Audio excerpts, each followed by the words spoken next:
ने जो पुष्पभूति और पुष्पमी दोनों बाप बेटा था, उसने सोचा कि अगर बौद्ध धर्म रहेगा तो ब्राह्मणों का पेट पर अब मुश्किल हो जाएगा, इसलिए इस बौद्ध धर्म को खत्म कर दो, क्योंकि उस समय उसकी बलि समाप्त हो गई थी, किसी जीव की हत्या समाप्त हो गई थी, मनुष्य की कौन पूछे, बकरी बोतू की भी बलि बंद हो गई थी। धर्म हुआ। हिंदू धर्म को बचाने के लिए हमारे गुरु गोविंद सिंह को कहा गया हिंदू ना चादर, अर्थात हिंदू धर्म का रक्षक, लेकिन ब्राह्मणों ने उसको एक सिख धर्म का दे दिया। अच्छा, वो डरा देते हैं कि जैसे मेरी दुर्गा को हम माँ मानते हैं, सब लोग माँ मानते हैं, माता जी है, लेकिन एक मेरी भी माँ है, आपके भी गुरु जी एक माँ होगा, आपके अगर हाथ कट जाता है तो कितना माँ का तकलीफ। अरे बाप रे, माँ को तकलीफ को वह छटपटाने लगती है, लगता है वही मर जाएगी। और उसी अपने बेटा को बचाने के लिए कोई महिला जो है अपना बेटा को बचाने के लिए दूसरे की बकरे की बच्चे को बलि गच लेता है कि हम बलि देंगे, तो उनको भी तो तकलीफ होता होगा, क्या उनको पाप नहीं? किसी जीव की हत्या कर दो, तुम्हारा बेटा बच जाए, बचता है या नहीं, लेकिन लोगों का विश्वास बढ़ते जा रहा है। बचता है क्यों नहीं, मेरे पास जवाब नहीं है, लेकिन विश्वास बढ़ता जा रहा है कि नहीं, मैंने एक पठवा को काटा, मेरा ऐसा भाई बहुत देखा है कि 100 पठा कटा दिया लेकिन उसका बेटा नहीं बचा। हाँ, बहुत पाठा दिया किसी दुश्मनी को बर्बाद करने के लिए, लेकिन वह कुछ नहीं हुआ। अर्थात पाठा देने से ही होगा या नहीं होगा, इस पर उनको विश्वास नहीं है। लोगों को विश्वास है तो मैं उसको कैसे कर दूं गलत। हाँ, 1-2 पाठा पढ़ते थे, अब 700, 400, 500 पाठा पढ़ता है। और तो और अब पाठा की बलि में बाबा जी को दक्षिणा जो 100-200 का मिलता है। अब तो मुंडा बिकता है, 500-700 में मुंडा बिकता है, 50-60 हजार केवल मुंडे से पैसा मिलता है। वह पैसा कहाँ जाता है, कोई हिसाब किताब देने वाला नहीं है, क्योंकि और लोग अगर बलि नहीं भी देंगे तो कोई दिक्कत नहीं ना होगा। कोई दिक्कत नहीं। मैं कहा कई आदमी से कहा तुम मेरे पास चले आओ, मैं चैलेंज देता हूँ और तुमको बिल्कुल ये कह देता हूँ, मैं उसके माथे को छू दूंगा तो नहीं मरेगा। अच्छा, हम लोग एक बार विरोध किए थे कि बलि नहीं देना चाहिए, तो कोई बोला कि अगर बलि नहीं दोगे तो तुम्हारा खानदान उजड़ जाएगा। मैं बिल्कुल चैलेंज के साथ कहता हूँ कि जो कहता है उसका 100 वर्ष के बाद खानदान तो नाश हो ही जाएगा, लेकिन तुम्हारा खानदान नाश नहीं होगा। जो बलि देता है, मैंने इसको देखा, पाठा काटने वाले का सर्वनाश हो गया है। कई पाठा जो है बाव करके मरता है, तो मरने के समय वो बाव करके वो मर गया। मेरे पास प्रमाण है इसका। बगल में एक ठाकुर है काल से बिस्तुरिया का, वो भी उस तरह से मर गया, और एक छठू घोटाल था, वह भी उस तरह से मर गया। क्यों? स्पष्ट है किसी भी धर्म में कर्म का फल पड़ता है ना, किसी भी धर्म में कर्म का फल पड़ता है, उसका जस्ट उल्टा होता है। पृथ्वी पर बॉल को जितना जोर से पटकेंगे उतना ही होगा, उसी तरह से जो कर्म करोगे उसका उतना ही और बराबर तुमको फल मिलेगा। ये न्यूटन का सिद्धांत है। ऐसा तो नहीं है बलि देने से भगवान ज्यादा खुश होते हैं? भगवान होता ही नहीं है, कुछ भगवान होता ही नहीं, होता ही नहीं है, खुश कोई नहीं होता है। ये जो दुर्गा काली विषहरी ये सब जो है, ये तो बाबा जी ने बनाया। नमस्कार, मैं नरेश कुमार, आप देख रहे हैं हमारा यूट्यूब चैनल। हमारे साथ सुधीर बाबा है। आज मैं हिंदू धर्म पर बात करूंगा।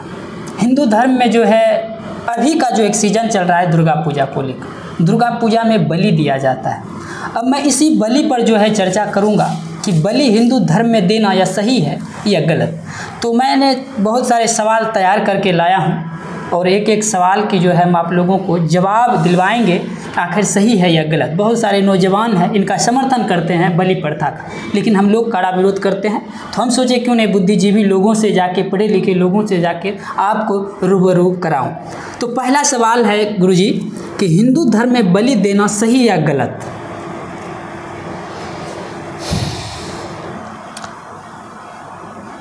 प्यारे लोगों,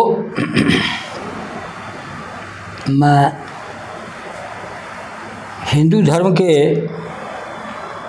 मानने वाले लोगों से और जानने वाले लोगों से निवेदन करता हूँ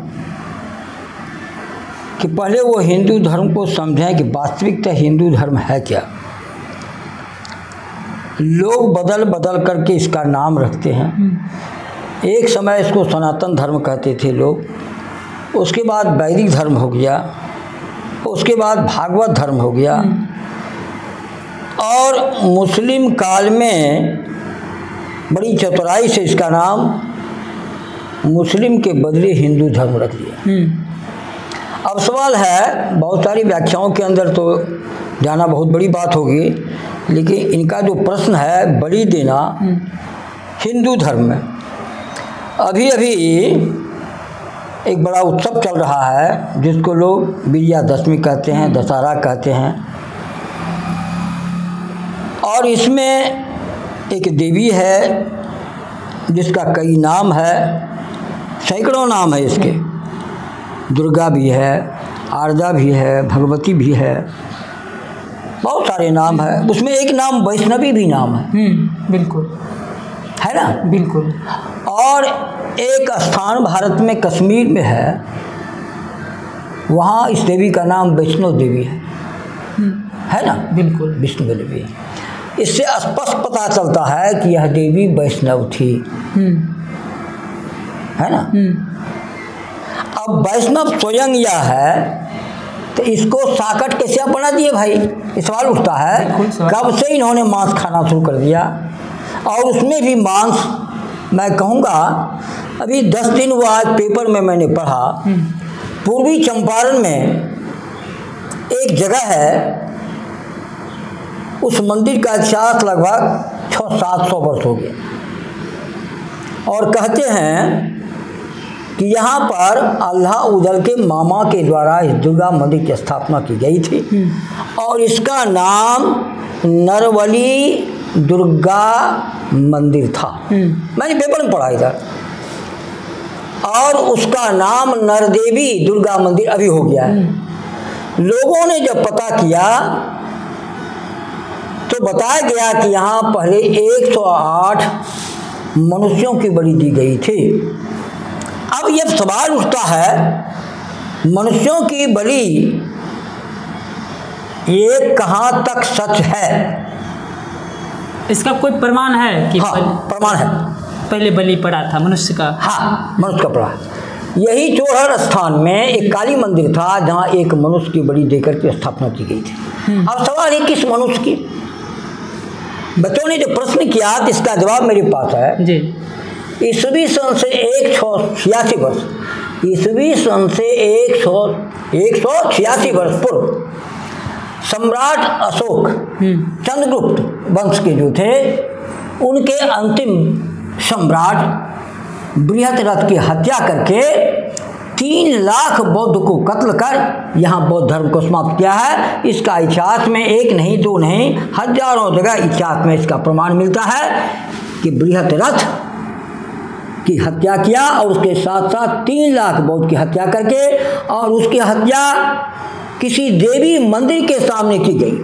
इधर मैंने वैदिक धर्म के पंडित के द्वारा लिखा गया पेपर में मैंने पढ़ा कि बलि अगर दो तो किसी देवी के मंदिर में ही दो, देवता के मंदिर नहीं में, देवी के मंदिर में ही दिया करो, अलग अलग नहीं। इसका मतलब होता है सचमुच में बौद्ध धर्म के नाश के लिए बृहद्रथ ने बौद्ध मानने वाले साधु महात्माओं को कत्ल करके लोगों को डराया कि बौद्ध धर्म मानने वाले समाप्त हो जाए। मैं पूछना चाहता हूँ, सही दिल से यह पता कीजिए, भारत में बौद्ध धर्म की स्थापना हुई और सम्राट अशोक के समय यूनान में भी अभी बौद्ध धर्म है। यूनान में जो पश्चिम का राष्ट्र है, पूरब को चीन, जापान, कोरिया, वियतनाम, और इधर लंका, और इधर नेपाल, बर्मा में तो है ही लगभग 156 देश में, लेकिन यूनान में अभी भी बौद्ध धर्म है, और यूनान का धर्म अभी भी 90% बौद्ध धर्म के अनुसार है। फिर यहाँ क्यों इस तरह की बात हुई? इसका एक मतलब है कि यहाँ उस ब्राह्मण ने जो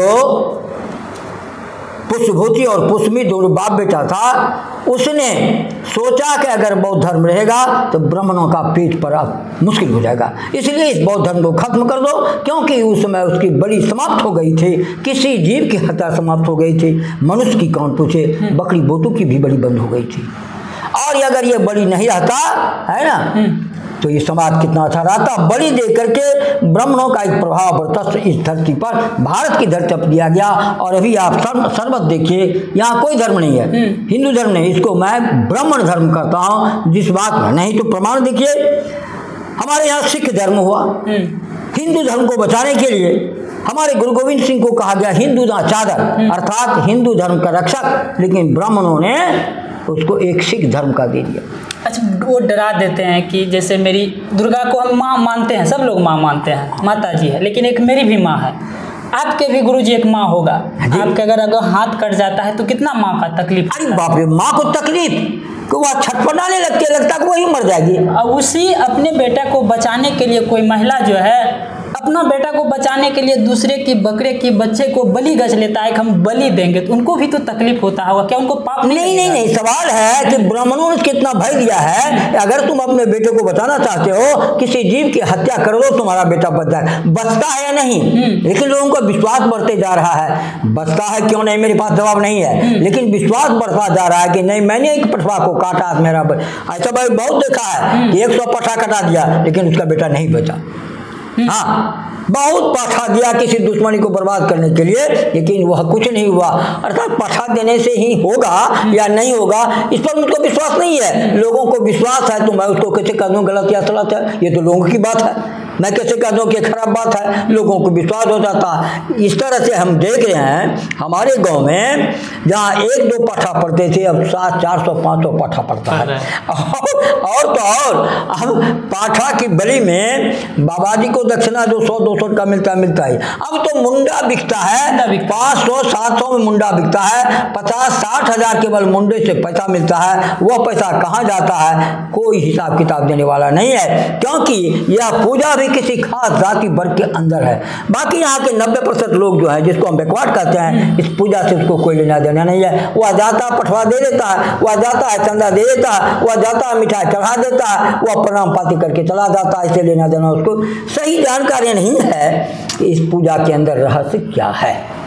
तो बलि सही है गलत? बिल्कुल गलत है बलि। मैं बहुत धर्म से प्रभावित हूँ, है ना, और कोई भी धर्म ऐसा नहीं है कि बलि देता है। और उसका कुछ मान लीजिए मुसलमान में भी कुर्बानी देता है, उसका कुछ कारण है, लेकिन उसके कुर्बानी में एक बहुत बड़ी बात है। मैंने मुसलमानों से जाकर पूछा है कि अगर वह कुर्बानी देता है तो उसका कुर्बानी का एक टाइम है, मात्र वह कुर्बानी का टाइम एक दिन होता है वह कुर्बानी।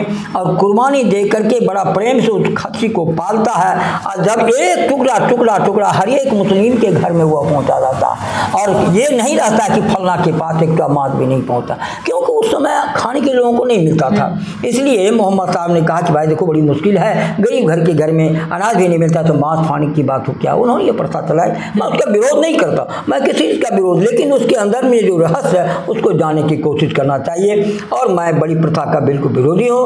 और बलि का मतलब होता है अपने अंदर, अब थोड़ा सा हमारा बच्चा है, बलि का मतलब होता है अपने अंदर में जो पशुता है, पार्श्विक गुण है, उसको बलि देना, उसको नष्ट करना। मनुष्य के अंदर में ही तो पशुता बहुत सारी चीज़ हैं। बकरी के अंदर में क्या है या भैंसा के अंदर में क्या है वो तो सब जानते हैं, लेकिन मनुष्य रहते हुए भी हम पशु के समान हैं। हमारे अंदर में जो वह दोष है उसकी बलि देना चाहिए। मैं इसका समर्थक हूँ, न कि किसी जीव की हत्या हो उसका मैं समर्थक नहीं। ठीक, बलि प्रथा पर जो है गुरुजी ने सब चीज़ बताया कि बलि देना बिल्कुल गलत है, इनका विरोधी भी है, और लोग अगर बलि नहीं भी देंगे तो कोई दिक्कत नहीं ना होगा। कोई दिक्कत नहीं। मैं कहा कई आदमी से कहा तुम मेरे पास चले आओ, मैं चैलेंज देता हूँ और तुमको बिल्कुल ये कह देता हूँ, मैं उसके माथे को छू दूंगा, तू नहीं मरेगा। अच्छा, हम लोग एक बार विरोध किए थे कि बलि नहीं देना चाहिए, तो कोई बोला कि अगर बलि नहीं दोगे तो तुम्हारा खानदान उजड़ जाएगा। मैं बिल्कुल चैलेंज के साथ कहता हूँ कि जो कहता है उसका 100 वर्ष के बाद खानदान तो नाश हो ही जाएगा, लेकिन तुम्हारा खानदान नाश नहीं होगा। जो बलि देता है, मैंने उसको देखा, पाठा काटने वाले का सर्वनाश हो गया है। कई पाठा काटने वाला इस क्षेत्र में था, उसका सब खानदान समझते, जवान बेटा मर गया। वह क्या हुआ, उसका सारी संपत्ति घर द्वार नष्ट हो गया। कई लोगों का, एक लोवा था एक बावन था, दोनों नष्ट हो गया। बाबा जी तो नष्ट हो गए, लोबा देता है वो भी उसी तरह मरा है ना, जिस तरह से काटने के समय खस्सी पाठा जो है बाव बाव करके मरता है, तो मरने के समय वो बाव बाव करके वो मर गया। मेरे पास प्रमाण है इसका। बगल में एक ठाकुर है काल से बिस्तुरिया का, वह भी उस तरह से मर गया। और एक ठट्ठू घोटाल था, वह भी उस तरह से मर गया। क्यों?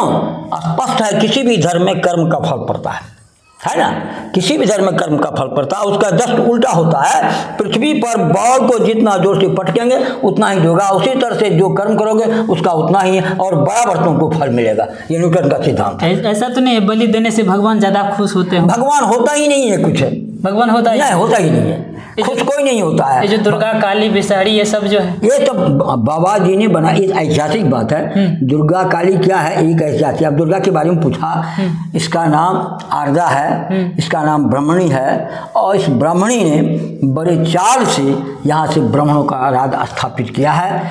और मैं स्पष्ट कर दूँ, चले जाओ तुम कर्नाटक, महिष्मान राजा है कर्नाटक, मैसूर में उसकी राजधानी है, 100 बीघा में उसकी राजधानी है। चले जाओ, मैंने देख कर आया वहाँ पर। महिष्मान एक सम्राट है और उसका खानदान अभी है कर्नाटक में, उसी का खान, चाहे वो क्या कहते हैं क्रिश्चन हो जाए, लेकिन कोई जरूरत नहीं, वह यादव वंश का है वह। हाँ, लोग बताया जाता है कि वो एक राक्षस है। नहीं, राक्षस होता ही नहीं है।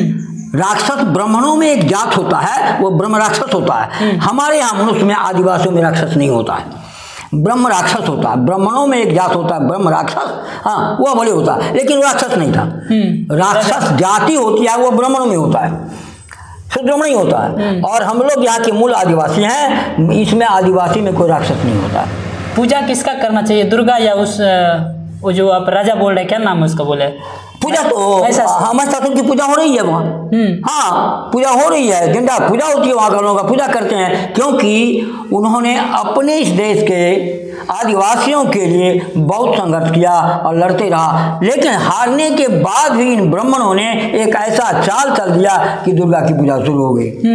दक्षिण भारत में दुर्गा पूजा नहीं होती, क्यों नहीं होती है बताए? यहाँ क्यों होती है? यहाँ के लोगों को जबरन इस तरह से संस्कृति में गुला मिला दिया कि लोग इतिहास को भूल गए कि वो महिषासुर महिष्मान सम्राट महिष्मान है, वह यादव वंश का है, ये लोग भूल गए। अभी भी लोग उसको जानते हैं और यादव के इतिहास में लिखा हुआ ये बात मैं स्पष्ट फोड़ के कह देता हूँ। अगर किसी यादव के पास अगर सम्राट क्या कहते हैं यादव का इतिहास वो देख ले कि महिष्मान एक सम्राट है। और मैसूर माना महिषासुर, असुर का माना, हाँ मैं पूछा मैं कह देता हूँ, असुर का माना होता है वह जो देवता नहीं है। देवता को सुर कहा जाता है। सुर माना जो शराब और सुंदरी के अंदर में रहता है, असुर माना न वह शराब पीता है न शराब सुंदरी के अंदर रहता है, उसको असुर कहते हैं। तो महिषासुर शराब और सुंदरी के अंदर नहीं सम्राट था, इसलिए उसको असुर कहा जाता है। असुर का माना यही होता है, किसी से पूछ लो जो शराब नहीं पीता। लेकिन देवता जो होते हैं वह शराब पीते हैं, इसलिए उसका नाम सुर है। स्पष्ट बात है। उल्टे तो उसी के पास अवगुण है और उसका राजा जो इंद्र कहलाता था, इसके पास दोनों गुण है, पता कर लो। इसके पास दोनों, वो शराब और सुंदरी का प्यारा था, वह किसके पास जाकर के किसके इज्जत को लूटा है। और उसका छोटा भाई इंद्र का अनुज, जिसको उपेंद्र कहते हैं, जिसको लोग विष्णु कहते हैं, वह भी इसको कर्म में सहायक हुआ। इसका पता करो, अपना पुराण देखकर कर लो, वही तो गलत है और दूसरे को अवगुण देता है। मैं तो विचित्र समझता हूँ, अपने चालनी है ना, शुभ ने दूसरा चालनी ने दूसरा शुभ को, यहाँ चालनी में सहस्त्र उसको नहीं दिखाई पड़ता है। देवता लोग दूसरे को राक्षस कहते हैं और खुद वही ब्राह्मण लोग राक्षस है। मांस मदिरा खाता है ना, गाय का मांस भी वही खाता है। पता कर लो, आज से 100 वर्ष बंगाल में अभी ब्राह्मण जो मांस खाते हैं गाय का, लोग मुसलमान से मंगवा करके ब्राह्मण। तब क्या बात करते हो? आज लोगों का जो संस्कृति हुआ गाय का मांस खाता था पहले, आज से 2000 वर्ष पहले गाय का मांस खाता था। आज लोग प्रमाण ही खोज लो संपूर्ण कि क्या वो करता था। गाय का मांस हुआ गौ में जग करके काट करके सुहा करके पका कर वो खाता, इसका नाम तो गौ में जग है। ब्राह्मण को मांस खाना चाहिए नहीं खाना चाहिए? हमको काहे कहते हैं खाना चाहिए नहीं खाना, लेकिन खाता था और अभी भी खाता है। अब गाय का नहीं मिलता है तो बकरी का मिलता है, क्योंकि बकरी का जो है बड़ा सस्ता मिल रहा है, गाय का लोग तो बड़ी देगा नहीं। इसी दुर्गा पूजा में कटवाएगा, 3-4 मुंडा लेके जाता। हाँ जाएगा भैया, ये हमारा हिसाब हुआ। चलिए दूसरा सवाल पर जाते हैं। स्वर्ग और नरक होता है क्या? अगर होता है तो लोग मरने के बाद जाते हैं या जीवन रहते हुए? बिल्कुल अच्छा प्रश्न होता है।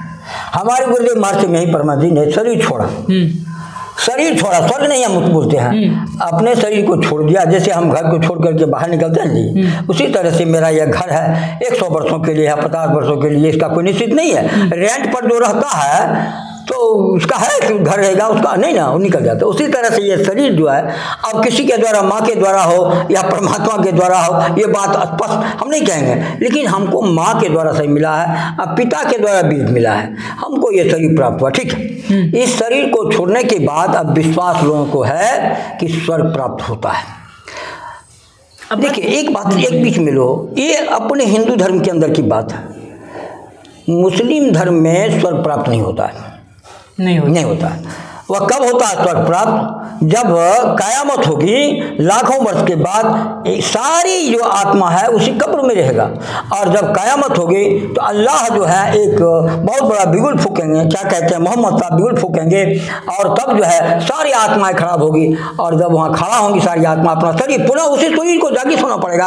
अब मोहम्मद साहब कहेंगे नहीं इसको स्वर्ग मिलना चाहिए, इसको नर्क मिलना चाहिए, उसके कर्म करता है। ये तो मोहम्मद साहब। हमारे यहाँ क्या है, हमारे यहाँ है हिंदू धर्म में जो ब्राह्मण कहते हैं शरीर छोड़ने के बाद वह आत्मा प्रेत बन जाती है। देखिए प्रेत योनि है नहीं कहीं, प्रेत का एक बाप नहीं है, लेकिन ब्राह्मणों के अनुसार उसके मंत्र के अनुसार जो मंत्र है कि यह आत्मा प्रेत बनती है और श्राद्ध जब करते हैं स्वर्ग हो जाता है। अब मैं एक बात ब्राह्मणों से पूछना चाहता हूँ, बाबू महर्षि में ही जब शरीर छोड़कर गए तो हम कुप्पा घाट पहुँचे, काशी से करीब करीब 108 पंडित वहाँ आए थे।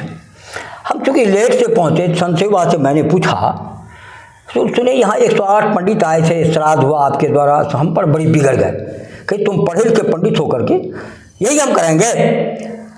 महाभारत के शांति पर्व में लिखा हुआ है भूत और प्रेत वही होता है जो अपने जीवन काल में कुकर्म ही कुकर्म करता है, अर्थात झूठ बोलता है, चोरी करता है, नशा पीता है, हिंसा करता है, अत्याचार करता है, बलात्कार करता है, किसी का सब कुछ बुरा ही बुरा करता है। वैसे ही जीवात्मा जब शरीर से निकलती है उसको कहीं कोई स्थान नहीं मिलता है, वह इधर उधर, जैसे कि किसी को घर नहीं है, अगर घर से निकल जाए तो कहाँ कहाँ भटकेगा पता नहीं।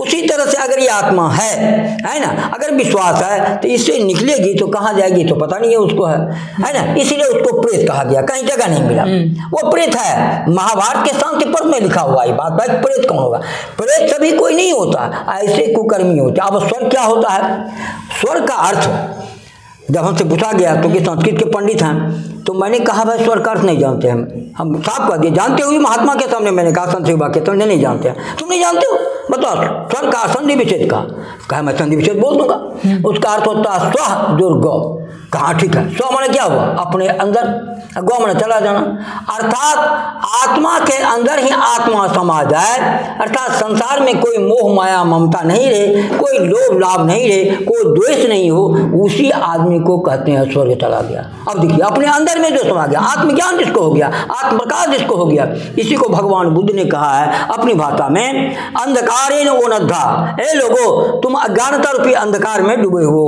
है ना, प्रदीपम न गविष्ठ, प्रदीप को अर्थात वह प्रकाश जो किसी के चलते नहीं है, अपने आप जो प्रकाश होता है उसको प्रदीप कहते हैं, है ना। तो प्रदीप को क्यों नहीं खोजते हो, अगर प्रदीप को खोज लोगे तो तुम्हें क्या होगा, निर्वाण प्राप्त हो जाएगा, अर्थात तुम्हारे अंदर किसी तरह का दोष दुर्गुण नहीं जाएगा, स्वर्ग चलेगा। एक बात मैं और कह देना चाहता हूँ, मैं गया इधर गया के एक बहुत बड़ी बौद्धिस्ट से भेंट हुई, उन्होंने अपने नाम के पहले जिंदे हैं कहते हैं स्वर्ग या फलना बौद्ध, कर भाई क्या लिखा था, कहता हाँ मैं जिंदे में स्वर्ग चला गया था, जिंदे में कोई स्वर्ग जाता, कहता हाँ भाई मुझे आत्मज्ञान प्राप्त हो गया, मैं बौद्धिस्ट हूँ, मुझे आत्मज्ञान प्राप्त हो गया, मुझे स्वर्ग मिल गया। अब बताइए आप लोग पूछे मरने के बाद स्वर्ग जाता है, कबीर साहब ने कहा है साधु भाई जीवत ही करो आशा, जीवत समझे जीवत बुझे, है ना, और मरने के बाद मुए मुक्ति की जो बात का सब झूठी आशा, मरने के बाद मुक्ति नहीं होती है, जीवन में मुक्ति हुआ था, अर्थात सारे दुर्गुणों से हम जब दूर चले गए हमको मुक्ति मिल गई, मुझको स्वर्ग मिल गया।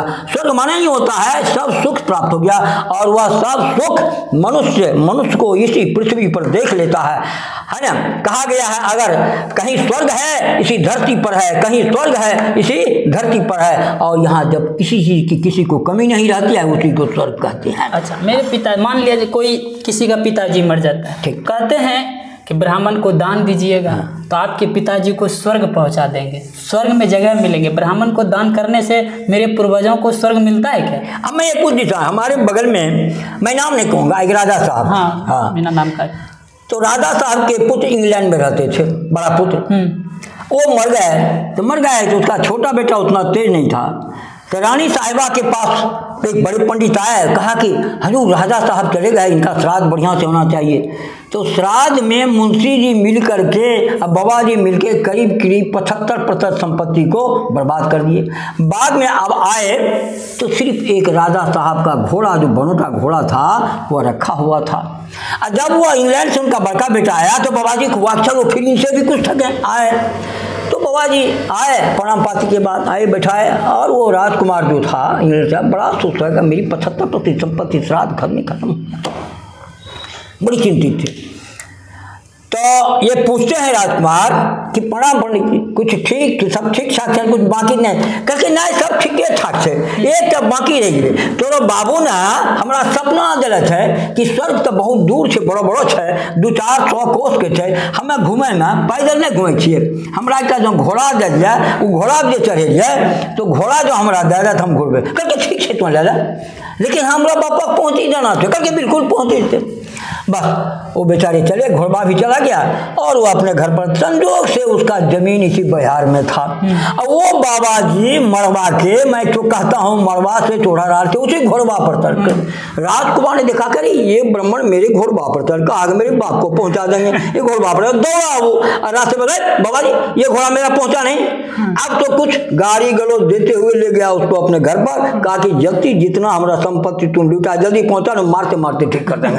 वो सारा संपत्ति को लौटा कर लिया। यही है, वहां पहुंचता नहीं पहुंचता, आप खुद जाकर देखिए, मैंने तो देखा है, सारी संपत्ति वहां ले जाता है, और वह 200 टका का 2 टका में बेच करके फिर वो पता कर लेता है, कुछ नहीं मिलता उसको स्वर्ग में। ये बात सत्य है। हाँ, स्वर्ग नरक की जो बात है बाबा ने बता दिया गुरुजी ने कि दान देने से स्वर्ग मिलता है या नरक मिलता है। एक सच्ची घटना जो है जीवन में जो देखा है